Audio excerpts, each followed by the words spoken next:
Hello বন্ধুরা, আশা করি সকলেই ভালো আছেন। সাতক্ষীরা পল্লী বিদ্যুৎ সমিতি প্রধান কার্যালয়, পাটকেলঘাট, সাতক্ষীরা একটি নিয়োগ বিজ্ঞপ্তি প্রকাশ করে। উন্মুক্ত নিয়োগ বিজ্ঞপ্তি। এটা শুধু সাতক্ষীরা জেলার প্রার্থীগণ ছাড়া বাংলাদেশের সকল জেলার প্রার্থীগণই আবেদন করতে পারবেন।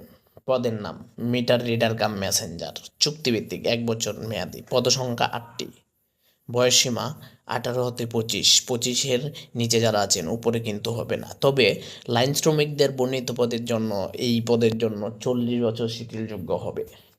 এবং বেতন কাঠামো 2016 সালের প্রসিবের বেতন কাঠামো অনুযায়ী 14,700 টাকা। এছাড়াও আপনারা অন্য যে সকল নিয়ম অনুযায়ী অন্য অন্য ভাতা পেয়ে যাবেন। শিক্ষাগত যোগ্যতা, সকল প্রার্থীকে এসিসি সমান পরীক্ষায় উন্নীত হতে হবে এবং প্রার্থীকে সাধারণত যোগ বিয়োগ গুণ ভাগ এবং লেখা সুন্দর থাকতে হবে।